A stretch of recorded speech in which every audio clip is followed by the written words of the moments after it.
Hello everyone, আজকে আমি তোমাদের সাথে শেয়ার করব আমাদের বিরাটির একটা বিখ্যাত উৎসব, পান্তা উৎসব। এটা লাস্ট 2-3 বছর ধরে হচ্ছে। আমি এবার প্রথমবার গেলাম। আমার সাথে গেছিল আমার বাবা মা, আর ছিল আমার মামাতো বোন, আর ছিল আমার ছোটো মাসি, ছোটো মেসো, আর মাসির 2 যমজ ছেলে, মানে আমার 2 ভাই।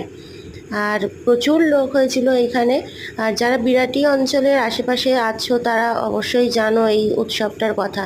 এই যে আমরা টেবিলে বসে পড়েছি সবাই, আর টেবিলে এখানে কাঁচা তেল আর কাসুন্দি দিয়ে দিয়েছিল, আর প্রচুর লোক হয়েছিল এখানে, দেখতেই পাচ্ছ তোমরা।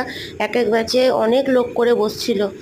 আর পান্তা ভাত খেতেও যে এত লোক ভালোবাসে এটা দেখেও কিন্তু খুব ভালো লাগছে। ওই যে ওইদিকে রয়েছে আমার বাবা আর মেসো।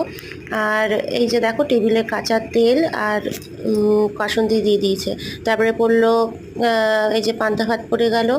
আর ছিল কাঁচা পেঁয়াজ দিয়েছিল, কাঁচা লঙ্কা, গন্ধরাজ লেবু আর শুকনো লঙ্কা ভাজা। আর এটা ছিল ডালের বড়া, পটল ভাজা, আর দিয়েছিল আলুর চোখা।